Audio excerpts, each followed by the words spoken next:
You're listening to Engage, the podcast for Delta pilots. This is an Engage special update. Here's your host, Ryan Argenta. I'm here with the MEC Chairman, Jason Ambrosi. This is an update on the agreement in principle of Global Scope. Jason, thanks for taking the time to be with us. Good morning, Ryan. Thanks for having me. You bet. Hey, so you sent out a chairman's letter yesterday. It talks about inking Global Scope in an agreement in principle, an AIP.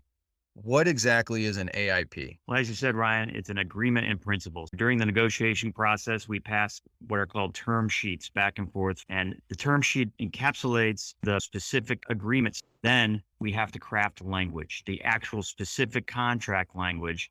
Both sides have to agree to capture the intent of what was on the term sheet. So in a complex agreement such as this, we're taking our time to make sure that language doesn't have any potential loopholes, dotting the I's, crossing our T's. Okay. Now you've been negotiating the Global Scope for a long time, right? Yeah, scope's always been an issue for the Delta pilots. We've talked about that on the Engage podcast previously. The concern for Delta pilots is the joint venture and offshoring our international wide-body flying. This is an agreement that covers the entire world and is forward-looking.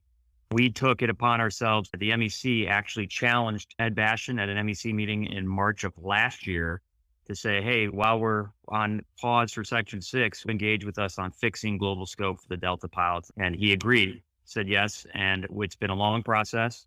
But again, scope is so important. We've taken our time to make sure we got it right. So it took longer, but it is something we wanted to do. So the Delta pilots get the chance to individually vote on this rather than lump it in with our Section 6 tentative agreement. This is something that was driven by the MEC.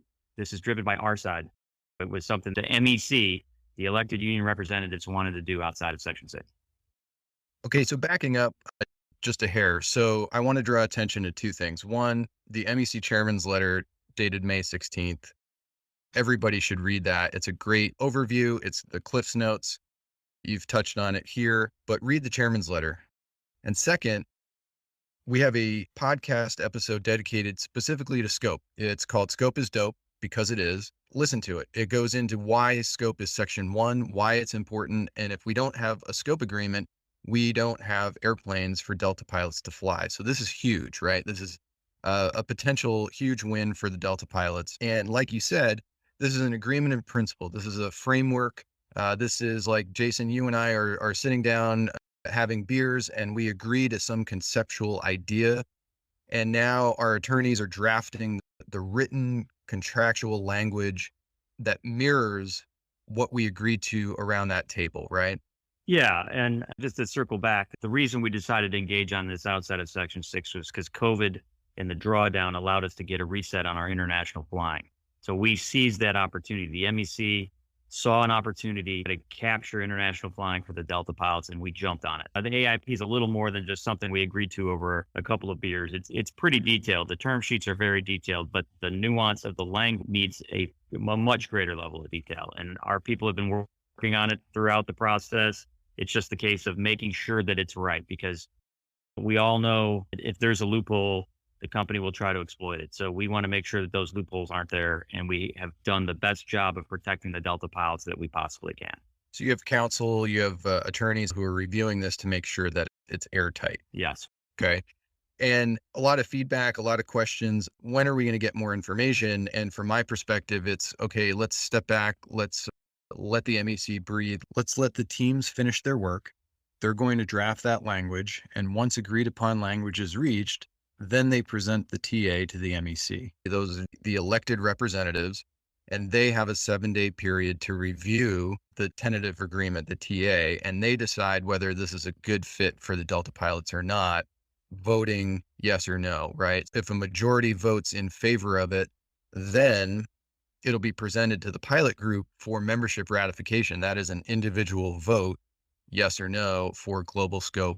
All sound correct? That's right. Last week, the MEC met in special session and were briefed on the agreement in principle and as much detail was able and what we're going to capture in the language is being developed. As you said, once the language is finalized, it will become a Global Scope tentative agreement. The language will be presented to the MEC. They will have that review period as discussed. Then they will vote on it.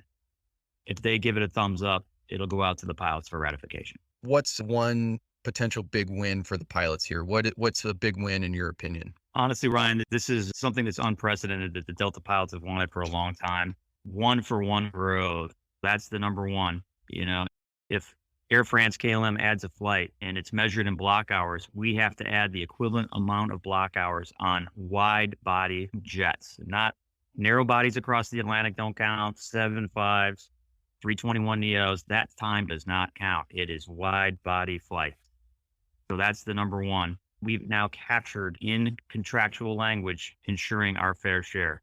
The second is, if Delta doesn't live up to that commitment, it's the remedy phase. As we've seen, remedies and arbitrations take time. It takes sometimes 2 or 3 years. The arbitrator will side with us and say, yes, it was a violation. So what this does, it captures a remedy in there if the company violates the agreement without cure periods or lengthy processes. It's going to be measured quarterly, and it will be wide body jobs as a penalty rather than some kind of a payment. It's something that's new and outside the box, and we're proud of it. Look forward to getting that language out to everybody. What's in it for the company? Why would they agree to this? The company has issues with different joint ventures being around the world, and at times they want to fly Europe in the summer and then maybe allocate the aircraft to a different part of the globe in the winter. They want to allocate resources where it's profitable. So it gives them a little more ability to allocate things around the world.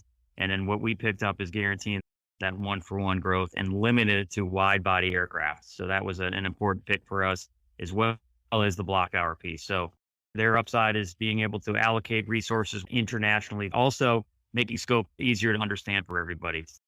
That's a benefit that I think will benefit pilots. I think trying to make it more simplicity on a global basis and 1-for-1 should help make it easier for all of us. So flexibility for them, wide body flying for us, and an easier to read scope agreement for everybody. Absolutely. We're about to go into a hellacious summer season. We've been talking about scheduling and fatigue. We picketed over it. And now all of a sudden the company gives us this global scope agreement. How do you respond to the skeptics, and in particular, the timing of this? I would not characterize it as the company giving us anything. We fought very hard for this. This was really wrapped up, well before getting back into Section 6. But then getting back into the Section 6 process, we were putting our effort towards Section 6. There is no coincidence on timing, and we're still pushing forward with 100% effort on Section 6. So what I'm hearing in a nutshell, a global scope, it's been worked on over the past couple of years. Timing is kind of irrelevant. It's finally done, right? We're working on the language, and then it'll come out potentially as a TA. 1-for-1 growth, wide body flying. And if you're a new hire or a 30-year captain and you're trying to understand wide body flying affects you, go back to one of our episodes, Scope is Dope. That explains it, because scope affects everybody. And then the remedies, we talked about that, holding the company accountable to scope. So those seem like pretty good wins. Let's just hang on. Let's wait for the MEC. Let's wait for the process, the MEC to do their work, and we'll get more information as it comes. Yeah, again, this was driven by us, by ALPA, to do this outside Section 6. The company better realize this isn't a pacifier for the summer. We're putting foot on the gas. We're having a system-wide picket on the anniversary of 2.5 years without a contract, 3.5 years since our last pay raise. So foot on the gas, Ryan, in Section 6. Scope has always been a huge piece of our contract and something that's always been an area of concern. And we felt that it was important that the Delta pilots be able to weigh in separate from a pay raise, retirement improvements, vacation improvements, have it be a separate thing, and have one of our pillars out of the way as we wrap up Section 6. Okay, and that's a great point. So if ratified, global scope will become part of the whole contract, right? Absolutely. Very good. You've heard it here. Jason Ambrosi, MEC Chairman, thanks for your time. Thanks for the work you've done on this. And we'll check in again soon as things progress with global scope. Absolutely. Thanks, Ryan. This has been Engaged, the podcast for Delta pilots. Thanks for listening. My name is Ryan Argenta. Stay safe and keep the rubber on the road. You're listening to Engage, the podcast for Delta pilots. Follow us on Spotify, Apple Podcasts, or your favorite podcast platform, and receive notifications when a new episode is available.